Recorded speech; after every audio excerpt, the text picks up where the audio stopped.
Yes, people, welcome back to Albert JTV for the weekly surgery, episode 23.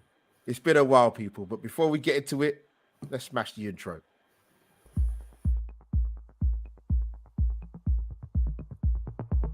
Footballing community, waiting time is now over. The Albert JTV practice is now open. The surgery required is Premier League talk and any other business. Let's get to work. Welcome to the weekly surgery.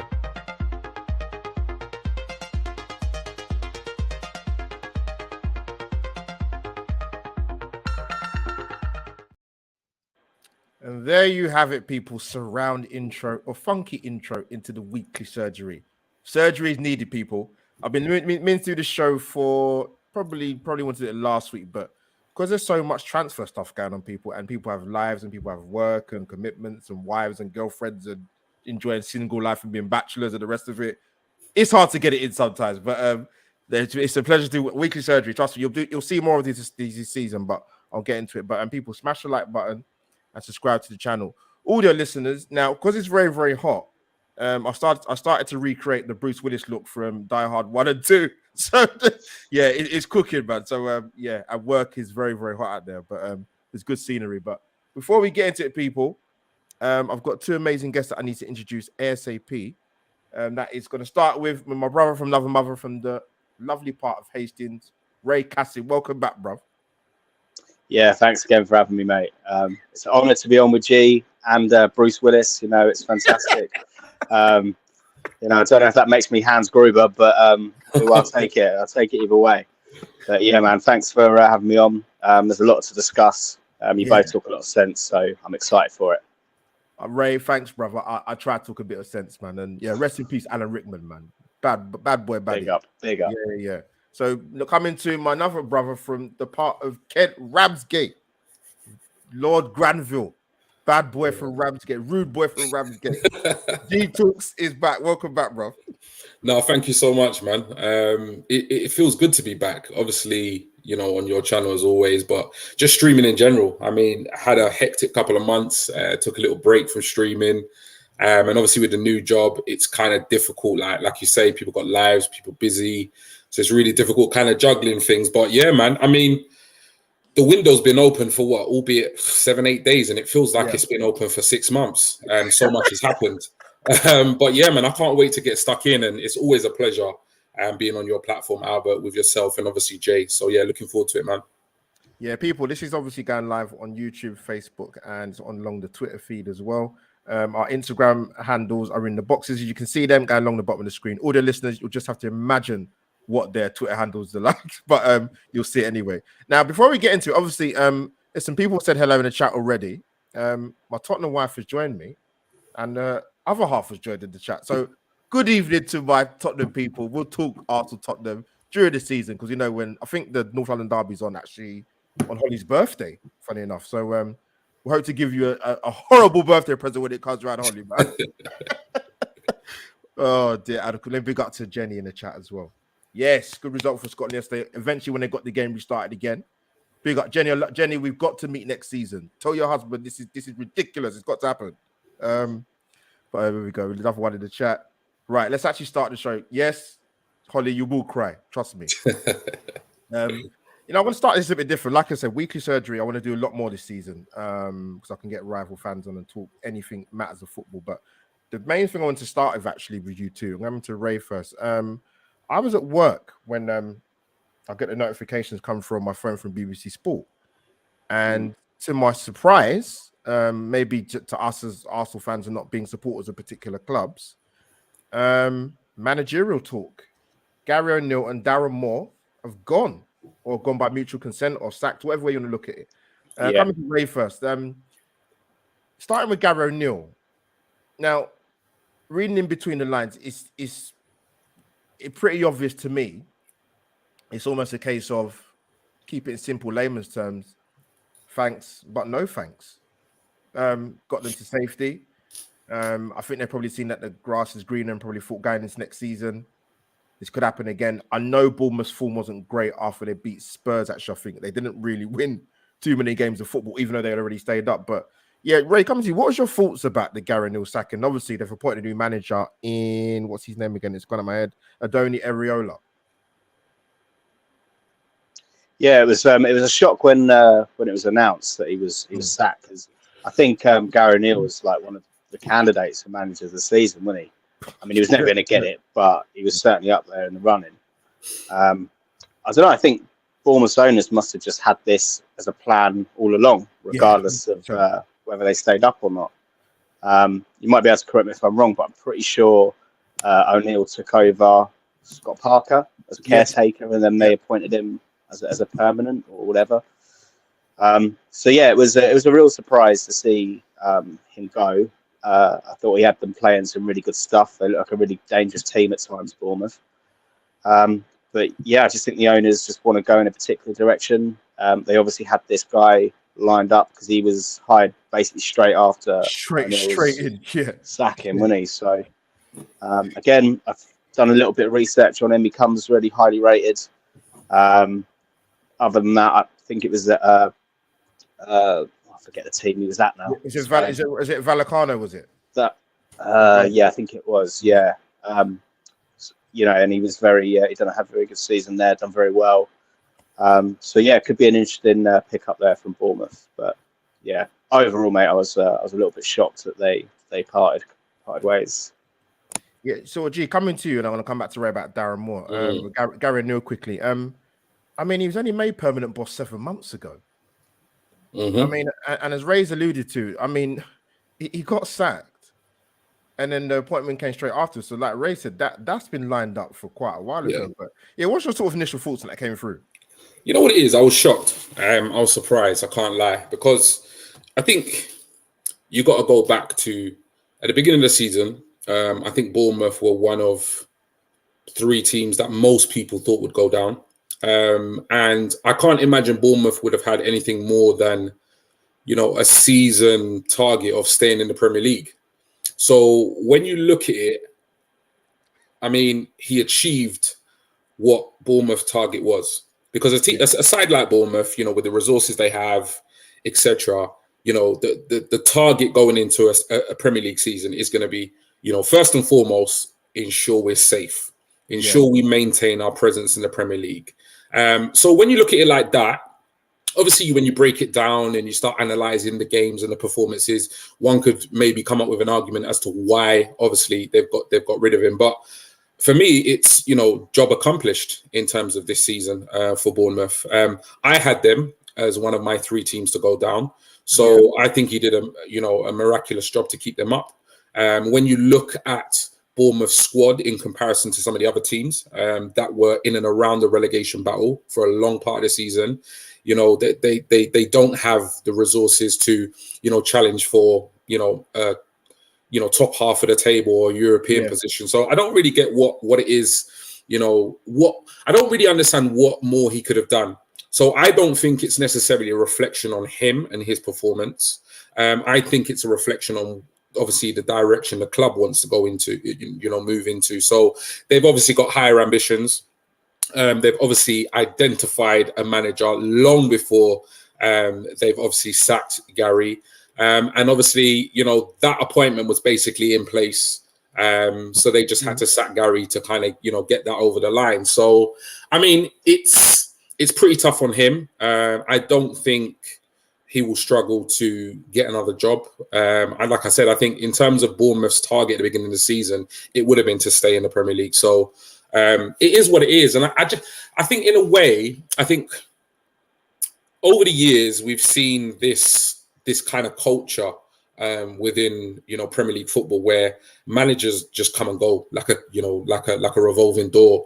And in many ways, it's the likes of Chelsea and Abramovich that kind of maybe, you know, brought about that culture. And it's kind of filtered down to other clubs within the Premier League or within the Championship. So I think it just epitomizes, you know, the culture of the game and the way the game is. I mean, you can legitimately get fired for doing a reasonably good job.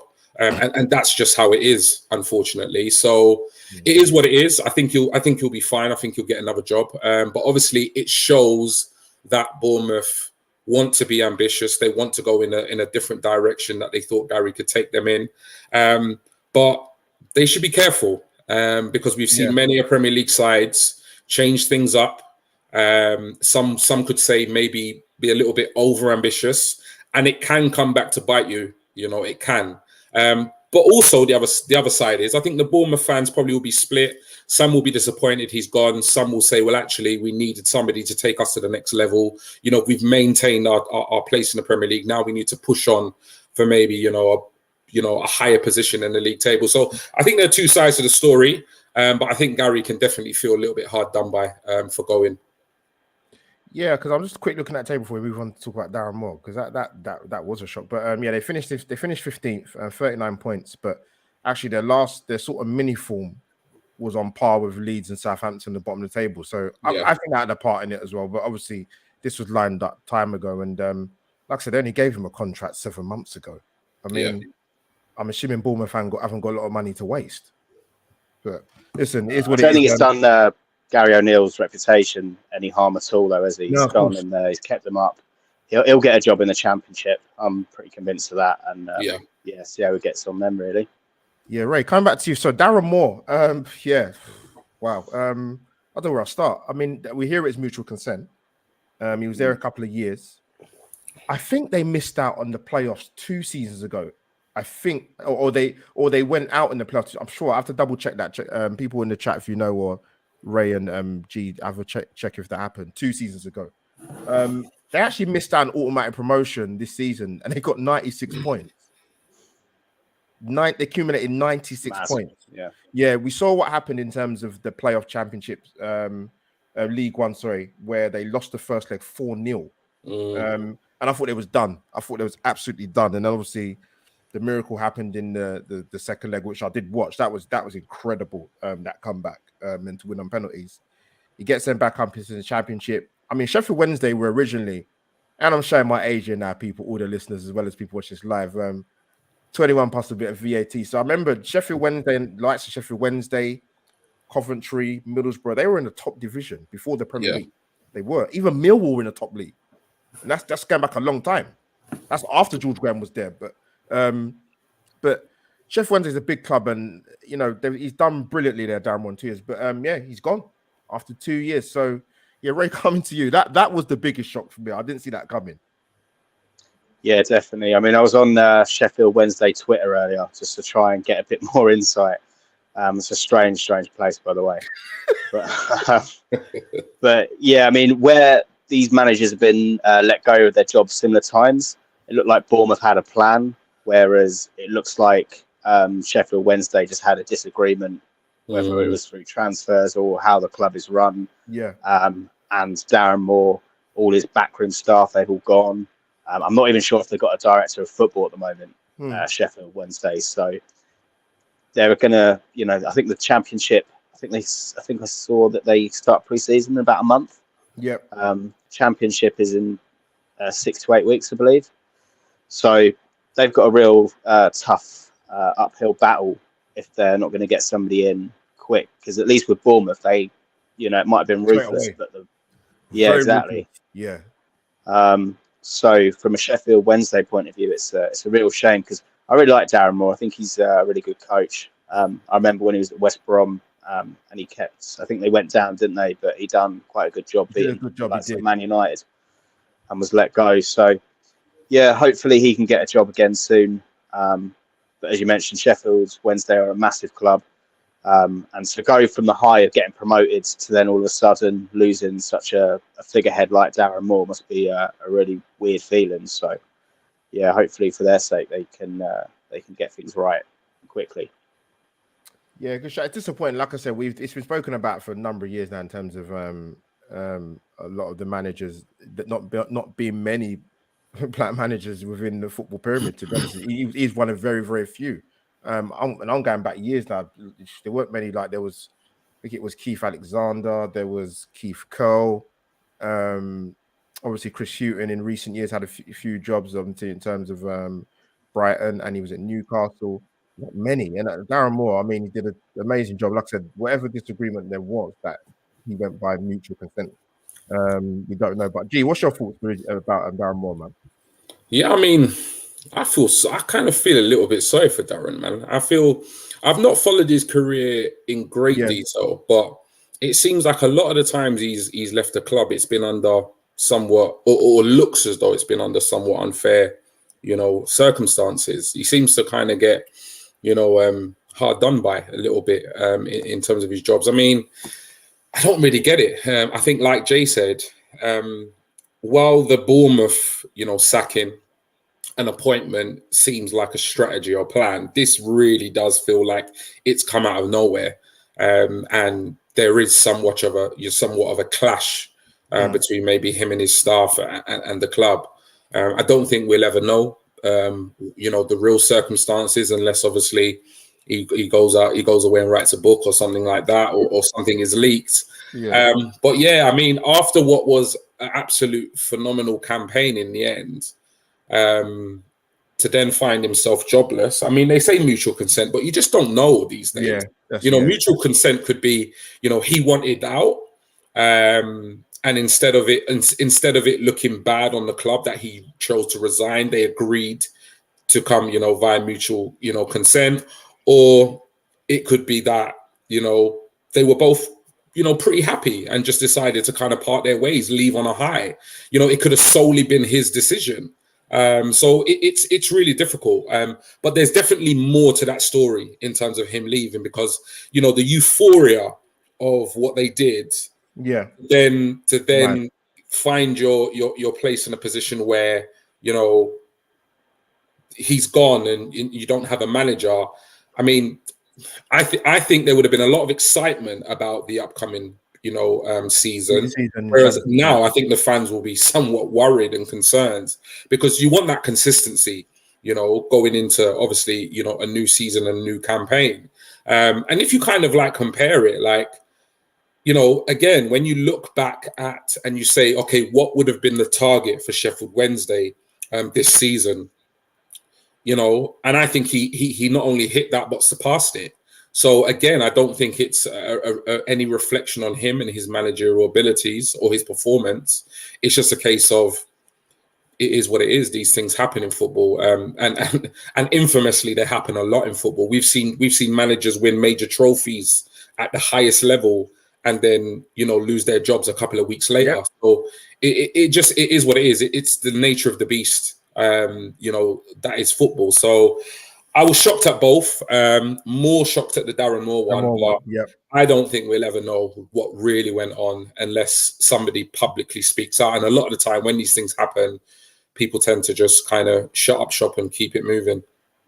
Yeah, listen, I think we're good shout, Ray and G. So I think with Gary Newell and Darren Moore, their stock has risen, man. I believe unless I haven't heard anything or not done my research, I don't think the Leeds United job vacancy's been filled yet. So who knows? Who knows? But people, like I said, smash the like button, subscribe to the channel, follow my amazing guests on the Twitter handles in the box. But before we go into our next section of the Albert JTV Weekly Surgery, there's a little intro, people.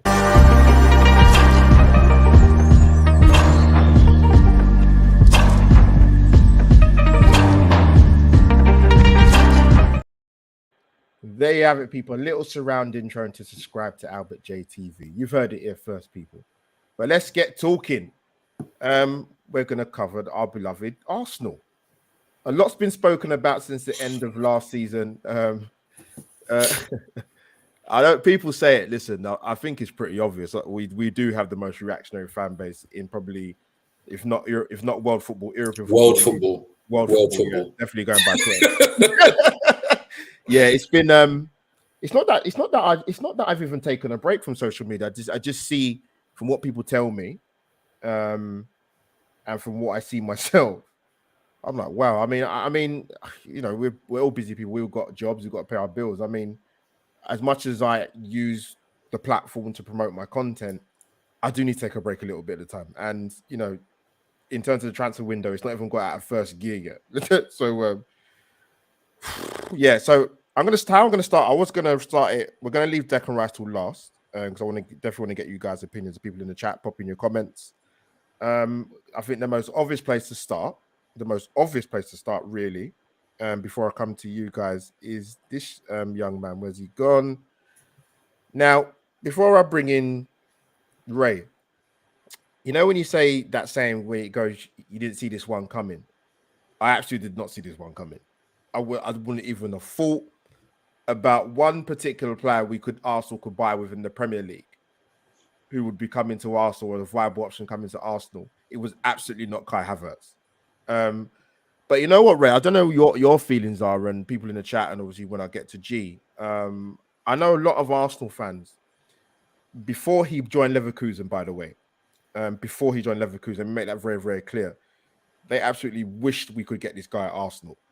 100 million% when he's Leverkusen. But Leverkusen, he had 118 appearances, and he scored 36 goals.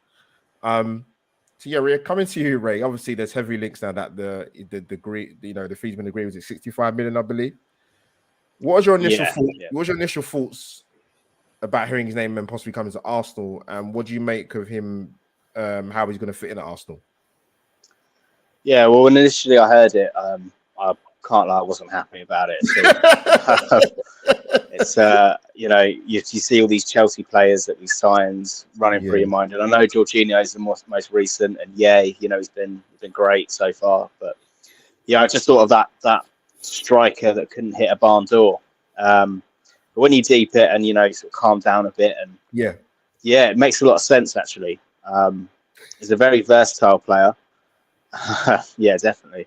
Yeah. And he can play sort of anywhere across the front three, and he can play attacking midfield, which I quite like to see personally. I think he can do a job at striker, but predominantly that's not his position in my opinion. And I think Chelsea have misused him a little bit. I know you mentioned his Leverkusen days there. I think there's 36 goals he got. I wrote down a few notes about it, and it looked like so as a striker for Leverkusen, he only started 9 times. He started as a number 10 84 times, as a winger 35 times, and as a midfield centre mids 18 times. So when Chelsea bought him, they were really buying this number 10 attacking midfield player who can play out on the wide positions, ideally right. Sorry. So when he ends up at Chelsea, they've got all these wingers, they've got all these wide players and these attacking players. They haven't really got a striker, and they don't really know what to do with him, so they just kind of put him there. So if Arteta can find a way of getting him in those positions, maybe running into the box, I think it could be genius. But like I said, only time will tell. The fee is a little bit eye-watering, in my opinion. I don't know what you guys think. Like I say, I know he's had a Champions League final winning goal, and he'd never have to buy a drink in North London again if that happened with us. But he hasn't really had the best time since then at Chelsea. So it's going to be fascinating to see how he gets on. Obviously, Arteta and Edu have brought him in for a reason. It looks like he might play the Granit Xhaka role, but other than that, But other than that, it's going to be interesting to see what he does, and it's going to be a real test to see Arteta's coaching ability, because we know he's a good coach. We know he can take players under his wing. We've seen it now. So it'll just be interesting to see how it all pans out. No, Ray, well said. I'm glad. Yeah, good shout for the breakdown as well about him. Because it's interesting. Before I come to G, if you'd bypassed him and had not seen him play for Leverkusen, and you've seen him in a Chelsea shirt, I've said this when I went on to Football Heritage, was chatting to Sava. I said, I watch him play, and I don't know where you play him. And that's only because I say that if I hadn't seen him play for Leverkusen in Germany, but the way he's been used at Chelsea, it's like they're not sure what to do with him. And I think the fact that he's been allowed to leave, even though they've got they give Poch his ratings, he did well at Spurs. He's been allowed to leave and come to us. I guess when time will tell when he starts the season, how this pans out. Because like I said before, Ray, coming to G, sorry, let me come to you now. Didn't see this one coming, man. I didn't almost know what to make of it. I thought, let me just sort of let it sink in. But I'll come to you. What's your thoughts, man? Because it's looking imminent that he's obviously going to be coming to Arsenal. You know what it is? It's very similar to what Ray said. He wouldn't have been the first name. That he probably wouldn't even have been on the list, to be honest. And that is simply because of what's happened, at Chelsea. But like you said, like Ray's brilliantly said, if you look at the way he played and the success he had at Leverkusen, there's a reason why Chelsea, stumped up, I think, between 90 to 100 million pounds for him. All this nonsense online about Chelsea paid what we're paying for him right now is absolute nonsense. He was a huge, huge purchase for Chelsea at the time. And most of the Premier League were quite concerned and worried that he was going there because he was a top baller. I think there's a lot to be said about the way Chelsea do things. They stockpile players. They have done since Abramovich came to the club. And they misuse players. Havertz will not be the first attacking player or offensive player that's gone there and not done well. Loads gone there. Salah, Torres. You've got KDB. You've got Torres. You've got Shevchenko. I mean, the list is endless in terms of like actual offensive players that have gone there and maybe not done so well. At the same time, for me, it's a risk. But I believe that there's an element of risk in every single transfer you make. There's no guarantees when you sign a player. It does seem like quite a hefty fee, but I just think that's reflective of the market. You've got to take into consideration not so much what because people say, okay, he's flopped. And to be fair, given the price tag and what he's come and done, I think that is a fair kind of, label to give him at Chelsea. At the same time, he has contributed, one of the most important goals in Chelsea's history during that time. He is 24. He is very versatile. He hasn't even hit his prime in terms of, footballing age. So that's probably why, we've gone that high. And quite clearly, Arteta and Edu and the club see something in him and think he's going to come in and do a job. In terms of where he plays, I mean, Ray fantastically, gave us those stats. Chelsea bought a player and misused him for the entirety of his career. So, I mean, if you buy a player for that hefty fee and then, play them in the one position they played the least, that got them to that level of football where you wanted to purchase them, then there's no wonder why he hasn't done well. So yeah, it is a strange one. I mean, in the past, I've got really fixated and quite invested with transfers. But I mean, the one that really got me was the Vlahovic one. And the one that almost got me, I mean, it did get me, was the Mudryk one. So I've approached this window a lot more chilled and a lot more laid back. And the reason why that is because I'm not too fixated on particular players. And in the past, I've not written off, but I've been very questioned. I've questioned certain purchases that we've made. And some of them I've been right, and a lot of them I've been wrong. There's a lot of players that Arteta and Edu have brought to the club that I thought, why on earth are we signing this player? And they've turned out to be very good. They've been part of a team that pushed City all the way up until a couple of weeks to the end of the season. So he wouldn't have been my first choice. He probably wouldn't even have been on my list. At the same time, he's a gooner. So I'm not going to invest all my energy into, writing the boy off before he's kicked a ball. I'm going to give him every chance to be a success at Arsenal. I'm going to support him. And I just hope, we get, and Arteta can get out of him the Leverkusen Havertz. Because if he can recapture that form, then not only will he be a good, player at Arsenal, but he'll be an absolute snip at 65 million. And that's the truth. So while at the moment it looks like a crazy bit of business, it could turn out to be the signing of the summer. It could go either way. I hope for Arteta, Edu, and us and the fan base that is a success. But yeah, only time will tell. Yeah, I think there's well said, Ray and G-Man, for your breakdowns. I think it's come quite left field. I think that's what Arsenal fans are kind of almost process, almost like I don't know, what's the best way I can describe it? It's like when you're going through bereavement, you're just trying to process it in your mind what's going on. Like it's not that he's not a good player, because he's shown at Leverkusen that he's got something about him. He's only 24. So 37 caps for the national team, has got 13 goals. And like Ray said, I mean, looking at his kind of style, the way he plays, it would be mad not to play him in a 10 role, or like you're saying, in the sort of the Xhaka role that Arteta had adopted last season. So listen, he's not officially got the shirt yet, I believe, people, if I've got it right. But so we can't call him one of our own yet. But when we're ready to welcome him to the red carpet, I'm sure we will. But yeah, listen, he's soon to be a Gooner, so Arsenal fans will get behind him. You know what I mean? Before I sort of move on to the next player, I see people. Big up to people in the chat.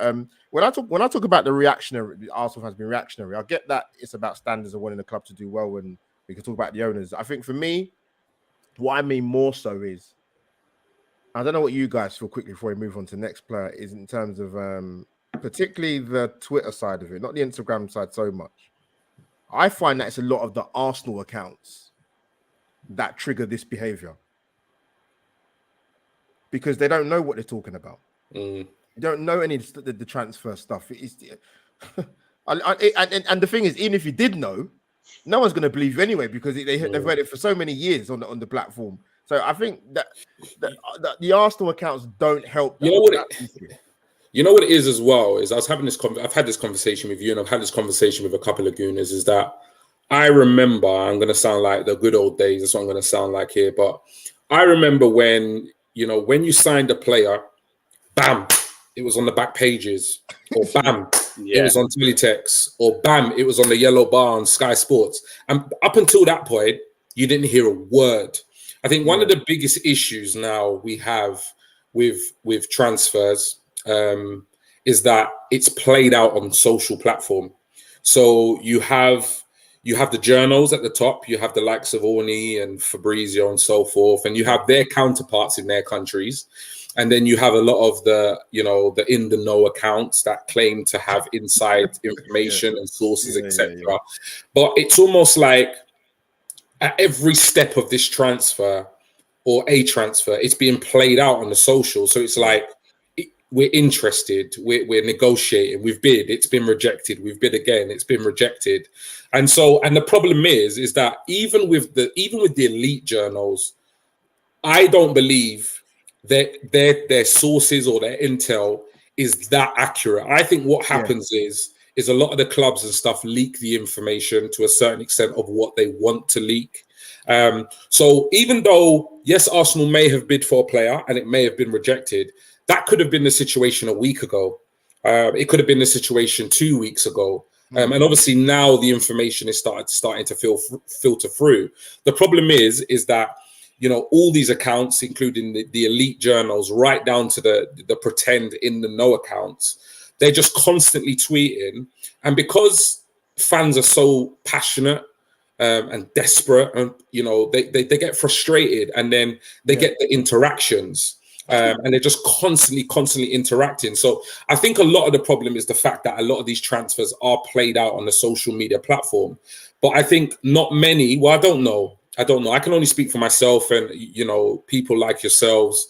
We can look at it and just kind of take it as a pinch of salt and just realize that, the whole media and the tweeting, it's all a circus. It's all a pantomime. It's all about interactions and clicks and stuff until you get, that confirmation that the deal's gone through, or, Arsenal.com, have tweeted it out. Everything in between is just noise, to be honest. And I think a lot of the problem is a lot of fans, not just Arsenal fans, they just get sucked into it. And they're literally sitting at home, just literally refreshing their page for the latest update.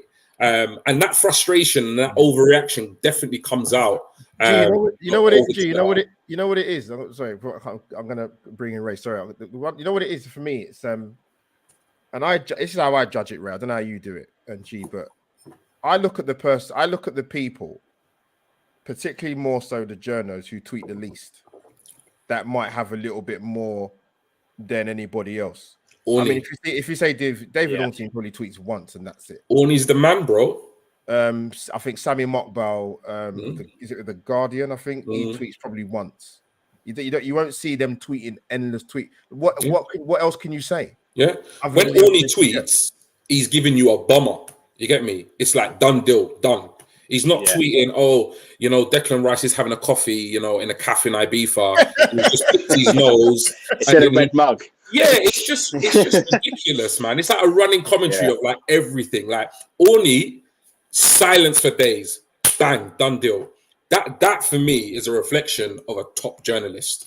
All the other stuff, and that's why I said I use that word noise. There's so much noise on the platform, and the problem is that I've done it before. I've been guilty of it, so I'm not going to sit here like a hypocrite and say, "Oh, I've never done that." I have done that, but I've just decided to just take a completely different approach. So I will see all the noise, but I just kind of keep it moving. I don't really pay too much attention to it, and then I've got my notifications on.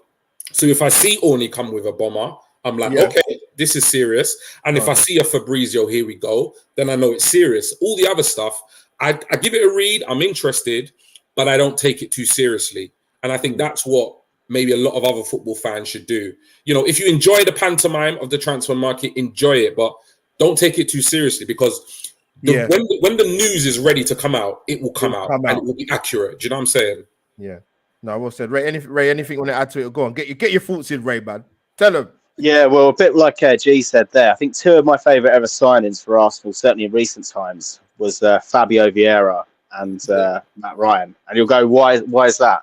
And it's because literally I went to bed, I woke up the next day, and they were signed in an Arsenal shirt on the website. No tracking planes, no ICKs, no Photoshops on Twitter. They were just Arsenal players. They were just signed, And obviously they haven't had the longest career or the best impact, but it's just a throwback, and you love to see it.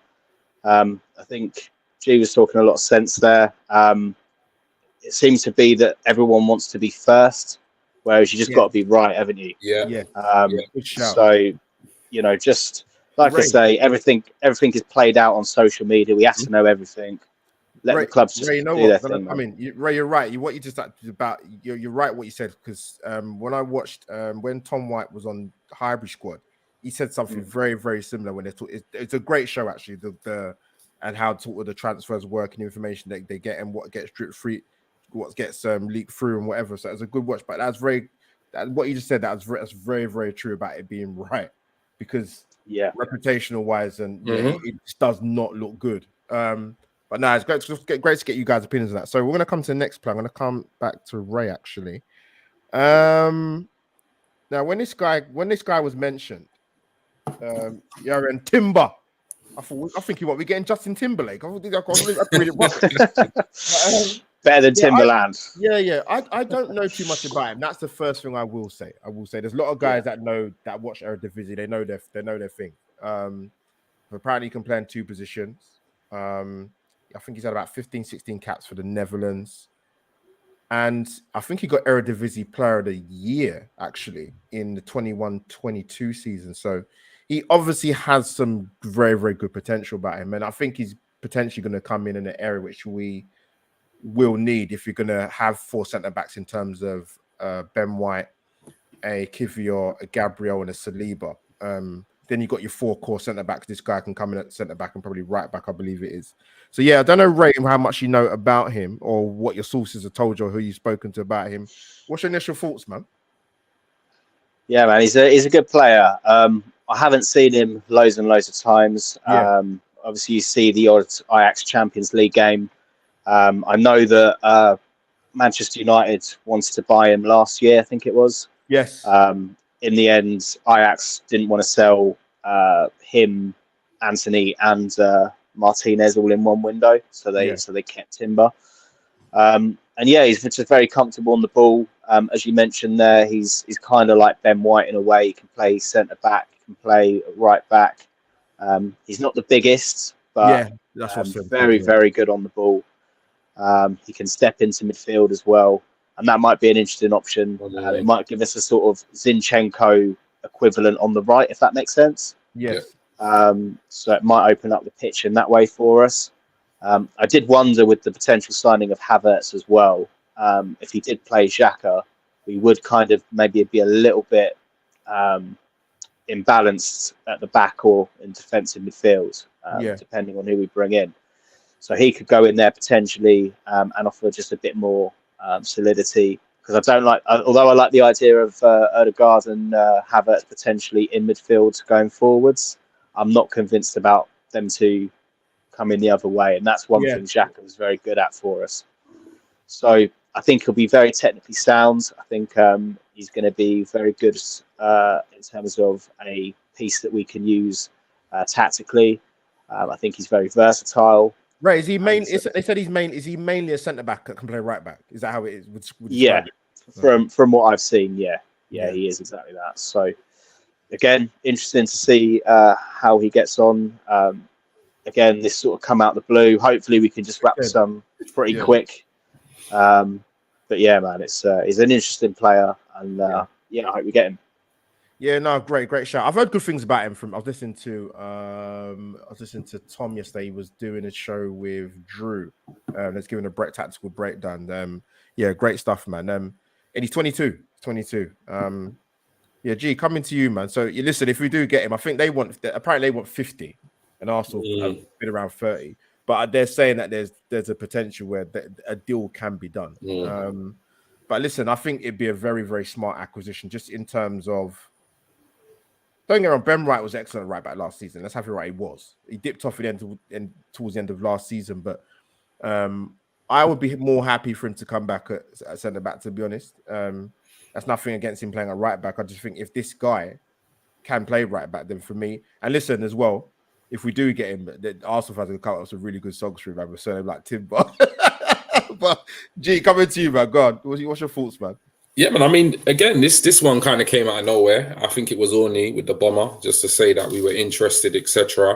And I think that's been backed up. I can't remember the journal's name, but it's it's basically the Ornstein of Ajax, one of the top. Yeah. Well, that's what I was told. He's literally the top reporter for Ajax in terms of transfers, and he's basically said that he's got eyes for Arsenal. He only wants to join Arsenal. He's turned down approaches from the likes of Bayern Munich. Personal terms have been agreed, reportedly, and it's just a case of agreeing a fee. Obviously, we've gone in with 30. They want 50. So surely a compromise, will be found. I mean, in terms of the way he plays, I don't watch a lot of Dutch football. At the same time, people know who he is. I mean, he can play right back, centre back. He's quick. He's good on the ball. And again, I think one of the themes of Arteta's signings since he joined the club is versatility. He seems to like players that can play in multiple positions. It's almost like every single signing we make, they can play. They're not fixed. And to be honest, it's not just Arteta. That's almost like the culture of football these days. If you're coming up as a young player, you've got to have that versatility. You just have to look at the likes of Saka, Starboy, to know that multiple positions he can play in. Obviously, Man United wanted him, but obviously United fans are rubbishing him now because he's about to, or we think he's going to join Arsenal. But I mean, I like this signing. Again, I'm not fixated with names. My key going into this window was we need to address areas of the squad where were the reasons why we fell short. In the season chasing top four, and then in the season chasing the title. We need something in that right back, centre back position. So for me, this transfer would spell the end for Holding at Arsenal, because we've got a player that can not only play right back but also centre back. If he plays right back, we can get Ben White back to centre back. And I'm with you, Albert. That is what I've wanted. I don't mind seeing Ben White at right back because arguably he was one of the best, if not the best right back in the league. At the same time, people forget he is an exceptional centre back as well. And he will be brilliant, competition for Saliba. Saliba had no competition last season. He was, Holding was never going to get into the side over Saliba. So when Saliba got injured, we were forced to play Holding. There was a massive, massive drop down in class between the two players. So and obviously we can't rely on Tomiyasu's fitness. No. I think Tomiyasu has this season to prove his consistency and his fitness. And I think if he doesn't, I think he'll be on the way out. So I really like this signing. I like it because of the positions he can play, the versatility, and obviously the qualities that he possesses in terms of, his ability on the ball, as well as obviously his pace. So I hope we get it over the line ASAP before other clubs come sniffing. Out. So yeah, let's get it done. No, good. No, great shouts, man. Big up to James in the chat. James, love you, brother, man. Yeah, brother, big up James. Yeah, big up James and Russ in the chat. Listen, we obviously hear rumors that I hope he does stay. I wasn't confident. I think he would go, Kieran Tierney, but there's rumors that he will stay. And I think it's important we try and keep him. And more importantly, he wants to stay at Arsenal. Yeah, he's got to want to stay at Arsenal, and that's the thing, because with the games coming through, and we know Zinchenko's injury record as well. If you actually go and deep it at Man City, he missed a lot of football. He missed a hell of a lot of football. Yeah. So if we can keep Kieran Tierney as well, geez, listen, our sort of defensive unit will be set. Obviously, bringing Timber and obviously Kivior's coming. He'll get more game time. He'll be better. Trust me, because he can pass as well. But listen, big up to people in the chat, man. Let's move on to our next talking point. Again, this one's come out of nowhere as well. Romeo Lavia. Now, I'm going to give you guys a bit of context in terms of this kid. He's only 19, actually. I knew he was young. I didn't realize he was that young. Obviously, I went to the game when they played us at the Emirates and the 3-3 draw. I still feel like I'm knackered from watching that game, to be honest. It was over 2 months ago. But he was excellent. He's had some good games for Southampton in a very struggling side. And I think there's a buyback clause with City. Is it for 40 million? But no, listen, I think the thing with him, I don't know what you guys feel. Now, I know Arsenal fans were getting irate about Moises Caicedo. And I looked at it, I thought, you know what, let me take a little bit of look at these two players in particular. Caicedo's only played about 15 more games than him in the Premier League. And Caicedo's haven't played that many games in the league. I think Arsenal need to calm down. Listen, listen, I like Moises Caicedo. I think he's excellent. Anybody who saw him play that semi-final against Manchester United for Brighton, he was outstanding. He hasn't played a lot of games. He hasn't played a lot of football in his career. He hasn't. Same with Lavia. I think Caicedo's 25. Romeo Lavia is 19. I don't think it'd be a risk, but I think what a lot of Arsenal fans might have an issue with is his age. But I think if you're old enough, you're good enough. Like I said, I was highly impressed with what I saw at the Emirates last season and the snippets I saw of him play. So coming to G, what's your thoughts about the links of Romeo Lavia? I mean, we went into this window knowing that we need midfielders. We played predominantly with, I'm not talking about Odegaard, but we played predominantly with Partey in that 6 role and Xhaka in that 8 role. Xhaka had a good campaign, and Partey, I would still say, had a good campaign, but there was a drop off in terms of consistency of performances, I think, from both players. I wouldn't just say it was, seldom to Partey. I think even Xhaka. The thing with Xhaka is that even when he doesn't play well, he will generally give you a solid performance, just kind of in his work rate and stuff like that. But we went into this transfer window needing midfielders. And for me, it was always a case of getting somebody to compete with Partey and somebody to compete with Xhaka. I didn't envision that we might be potentially losing both Xhaka and Partey in this window, but that's another show. So I mean, again, Lavia is a player with huge potential. There is a reason why Manchester City put in a buyback clause in his contract. They would not do that if they didn't rate him. So that kind of tells you everything you need to know. The few times I've seen him, he's phenomenal. But he is raw. He does need time to mature. He does need time to develop his game. So I would be more than happy to welcome Lavia to Arsenal. But for me, he's a squad player. He's not somebody that I potentially want to see in the first team, but I want to see him in and around the first team. I mean, if we've got somebody like Partey in that 6th position, it would be amazing to be able to throw Lavia in there last 20 minutes 25 minutes of a game, or even start him in some of the cup competitions, because he is good enough. He's proven in a couple of he's got a taste for it. Yeah, he's proven in quite a few midfield duels that he can actually get the better of some of the big DMs in the Premier League. But he's playing in an absolutely awful Southampton side. So I'm not sure about this one. We've got a very good relationship with his agent. As far as I've heard, personal terms will not be an issue, because I can't imagine he'll be on much at Southampton. No. He'll probably jump at the opportunity to sign for Arsenal. The issue is Chelsea were quoted, I think, 40 to 50 million last summer. And we've been quoted 40 to 50 million this summer. Yeah. And what we also have to take into account is that from what I've heard, is that the clause for Man City is activated next summer. So Southampton are going to want to get at least 40 million, because that's what it is.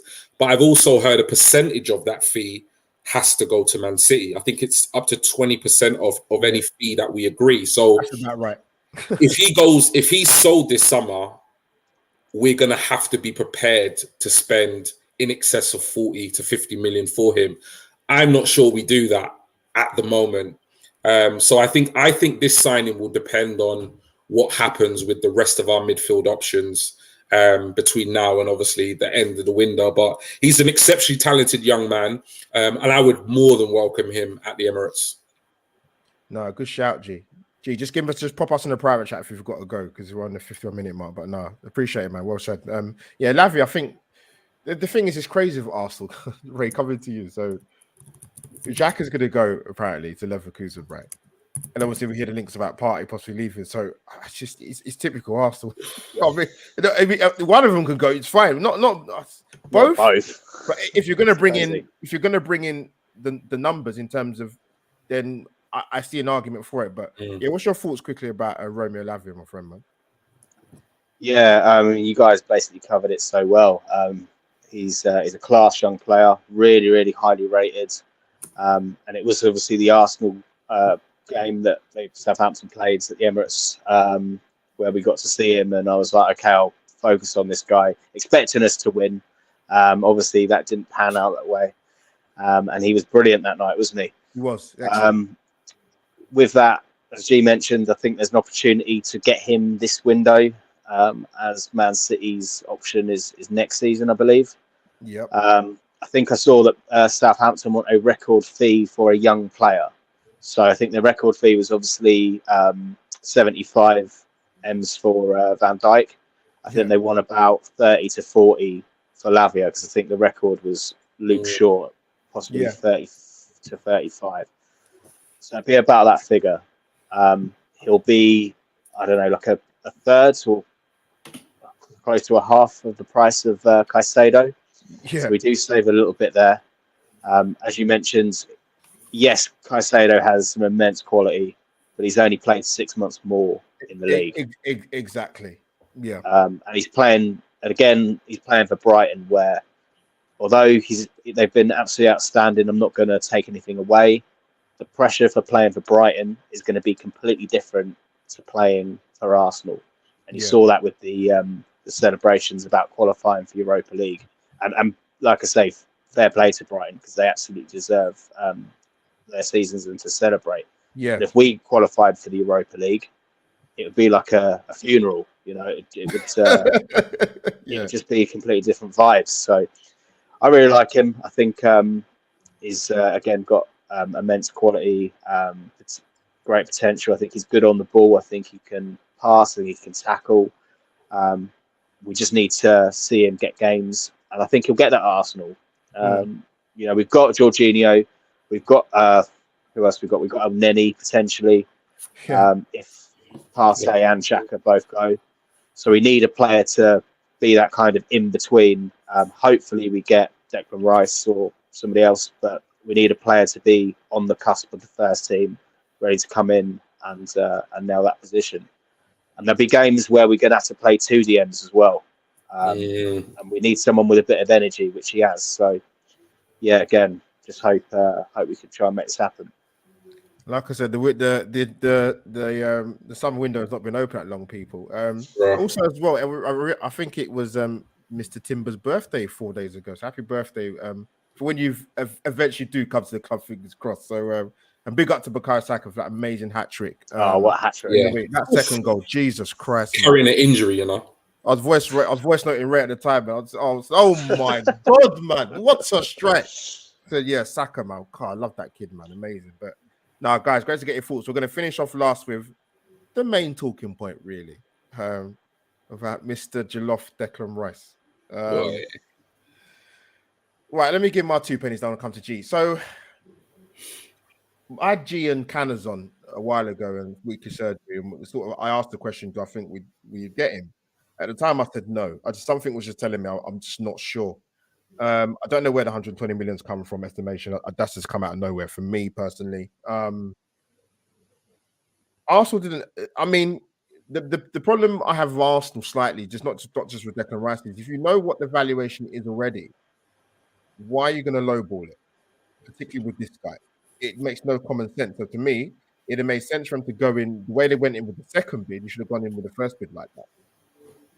Aggressive, might not be right to the asking point, but it's an aggressive bid and it's a lot of money. And the way they tried to structure the deal is seems more complicated than Jenga or Scrabble put together. But listen, people know my thoughts about Declan Rice. I'd take him at Arsenal in a flipping heartbeat. Despite some of our fan base who have reservations, which for me is absolutely insane. But Ray, coming to you, how are you feeling on a Richter scale of 1 to 10 that will get this deal done? 10 being he's an Arsenal player and 1 he's going elsewhere. To Bournemouth. Yeah, I would say 8. Okay. 8, possibly 9. I think the groundwork's been there, and I think possibly since January we've been working on this. Yeah. Again, it's all in the nose. It's all just hearsay on Twitter, but I did see that apparently we did agree a figure with West Ham, or there was a figure talked about. Then when they've won the Conference League, they've then actually upped that figure, or the terms have changed a little bit. Yeah. I disagree a little bit about just paying 110 now or going in with an opening offer, because I think West Ham would still sit on it, and I think then they would demand 130 even more. They want a bidding war. They want a bidding war. So I think regardless what we've done, unless we slapped 150 million on the table, I think we'd be in a similar scenario we're in now, pretty much. So I hear a lot of sort of low balling and all of this. I think the first offer, the terms weren't particularly great. We were paying a lot of installments, and there was, if we won Premier Leagues and Champions League clauses in there as well. I heard all that. Yeah. I think we've actually offered about 75 in about 3 years with other installments, whatever they might be. So I think we'll have to go in again, and I think we'll probably get a lot closer to what West Ham want. Yeah. It seems like Declan Rice, I mean, he was so professional after the Conference League when he was in the interview. About leaving. Yeah, there were terrible loaded questions, but fair play to him. But in that regard, he it seems like he wants to stay in London. He wants to play Champions League football. And I think he looks at Arsenal as an exciting project. It's a young team. And okay, yes, he could certainly play for City. He could play for almost any team, I believe, in the world. Yeah. But I think with Arsenal, we're on a very good trajectory. I think even if it doesn't work in the next couple of years, he'll still be at a good enough level where he could then look to move on if it didn't work. But I'm sure it will. So I think he wants to stay in London. I think he's settled. Obviously, if Man City did come in, it is a worry because we have seen our transfer targets hijacked before in the past. As G mentioned, we've seen pictures of Rice photoshopped in an Arsenal kit. So many. I mean, if I had £1 for every time I've seen Rice in an Arsenal kit, I could probably buy Declan Rice at this point. So I've been living in Trinidad and Barbados, man. If I could, yeah, man. But I think it's very possible. But this is football; anything can happen, right? No, well said. Before I come to G to wrap it off, I mentioned this on Potsy's show actually. I was on there with him and Kenny Ken, and I said this is not about whether you want Declan Rice or you don't. So Arsenal fans need to come out of their stop throwing the toys at the pram. This is about Arsenal getting their number one target. So this transfer is massive, and that's, for me, that's where I stand with it. They have to get this done to set a marker going forward to future seasons. Come in, G, man. Yeah, man. I mean, in terms of your question, I'm very confident. I would say I'm a 9.5. And the only reason why I'm going to knock off that 0.5 is because, as Ray said, anything can happen in football. I think that, like Ray said, I think he summed it up perfectly. The groundwork has been done. A lot of groundwork. Very similar to like the Jesus deal or the Zinchenko deal. I mean, it's been in the works for a while. We've obviously had conversations with West Ham, with his team and his representatives. And I think it's just coming down to agreeing a fee. And like Ray said also, there are reports that agreed of that gentleman's agreement of the price has somewhat changed. Which, to be fair, I don't blame West Ham. You know what I mean? No, I mean, as an Arsenal fan, it frustrates me a little bit because I just want to see him in the red and white of Arsenal. But we've also got to take into consideration that, he is their star player. He's their best player. And it's like, I said to somebody the other day, I was like, I've got a car, right? And if you want to buy that car off me, Albert, I might say to you, okay, that car I'm going to sell that car for 10 grand. It doesn't matter what you value the car at. It matters what I value the car at, because if you don't want to pay the 10 grand, you can go and look at another car. That's absolutely fine. I get it. I think Arsenal fans, obviously, because we're passionate and we love our club and we want him to play for our club, we get frustrated at the ins and outs of how the transfer works. But it's, at the end of the day, West Ham want to get as much money for their prize asset as possible. And we should be the same for the likes of Partey or KT. If they were going to leave the club, we need to get the most money we can. At the same time, even there's been so much noise on Twitter about the lot of noise the offers that we've made. And again, I don't know if anybody, has any kind of inside information. I mean, I've worked in sales, and that is kind of part and process of negotiating. I've worked on contracts where there's been a value or there's been a price, and I'm never going to go in with what they've asked. I'm always going to come in a little bit lower, and then most of the time, what happens is we meet somewhere in the middle, and I save my company a bit of money. And in the end, what happens is they've probably overvalued it anyway. So you kind of meet somewhere in the middle. So I think that's just part and parcel of negotiations. The problem is, like I said before, it's played out on the social media platform. So everybody's hearing, oh, there's a bid, and they know the amount, and then they've rejected it, and then we know how much he's worth, and it all just gets a little bit hysterical. But I'm confident he'll be an Arsenal player. I think he's made it very, very clear that it's Arsenal he wants. He's spoken to Mikel Arteta. He believes in the project. At the same time, there is always that slight doubt that because at the end of the day, if we don't agree a fee, we won't sign him. And if Man City do come in, now I'm on the fence with this one because I personally don't feel like Man City need him. However, if Man City do come in, the reports are that his stance is he only wants Arsenal. I'm a little bit skeptical with that one, because I think Man City right now are treble winning club.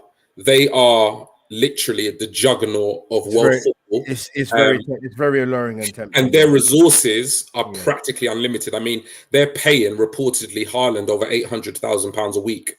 So I think if we somewhat, I mean, it's a lot of if, buts, and maybes. But if we fail to agree a fee, Declan Rice could potentially become frustrated at that. He wants to leave West Ham. He wants to, apply his trade at a different club. And if City come in, I mean, it would take a pretty loyal player to turn down City's advances if the deal between Arsenal and West Ham can't be agreed. So I think it's just a matter of time. I think West Ham and Arsenal will eventually agree a fee, and I think he will be playing in the colours of Arsenal next season. But like Ray said, we've seen it with Mudryk. The 11th hour, Chelsea came in and they took him away. But I think to just finish up, I think you hit the nail on the head in that this is about buying Declan Rice and getting an exceptionally gifted, talented footballer. But there's a bigger picture to this, and it is about laying down that marker and saying, look, he is our top target. Yeah. We went in for him and we got him. Regardless of all the noise and all the interest from other clubs, we went in, we got him. Because you can't make a habit of missing out on your top target window after window after window. So I've got faith. I believe he has his heart set on joining Arsenal. And I believe that maybe the third bid that goes in will probably seal the deal. But only time will tell. I just hope he is playing in the colours of Arsenal next season. I really do. Yeah. Come on, Declan Jollof Rice, man. Come to the red carpet, son. I love Declan. When it came about, I thought, I would have picked him coming Arsenal, but the more it's gathered pace, and like you said, there's a lot of stuff, a lot of work that's gone in. And like I said, it's about laying down the marker. Yeah. Declan Rice. But people in the chat, thank you for Weekly Surgery episode 23. Amazing panel of Ray and G. Before we go, I'm absolutely delighted that Peter Drury will be the next commentator on Sky Sports. I think the guy is the best in the business for years. Yeah. Listen, Martin Tyler's been around a long time since I was little, but Peter Drury, just his commentary is just different levels. So looking forward to seeing him. And Sky, if you're listening that you're not anyway, get Ali McCoy to join him as well, mate. Trust me, dream team. But big up to the people in the chat. Thank you for your interaction. Amazing. Russ, James, Jay Diamond's in there. Jenny, my Tottenham wife was in there, but she's sodded off now. Good luck to her. Probably down at Weatherspoons. But Ray, thank you for joining me once again. Tell people where they can find you, my friend. Oh, man, it's an absolute pleasure, mate. Thank you for having me. G, fantastic speaking with you again, mate. And yeah, thank you, the chat, for chatting and listeners to listen. If anyone wants to follow me, I'm on Twitter, Ray_Kasim. I've just started my Instagram as well. Ray Kasim92. If anyone wants to follow me on there. I played football at the Amex quite recently as well. So, so if you want to see some action shots, then head that way. But again, just thank you for having me. And it's going to be an interesting summer with all these transfers. Well said. And also, people, thank you. Before I come to you, thank you for the birthday messages last week. My phone was like a walking hotcake and being at work at the same time. So now the love was incredible. The love was incredible, man. Yeah. So appreciate it for that. Thank you, people. Jenny, big up Jenny. And not least, G Talks, my bro from another mother. Tell people where they can find you, my friend. Yeah, man. No, first and foremost, obviously, thank you, Albert. It's always a pleasure coming on your platform.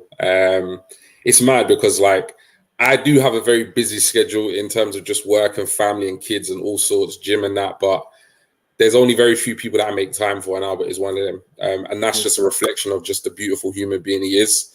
So big up yourself, Albert.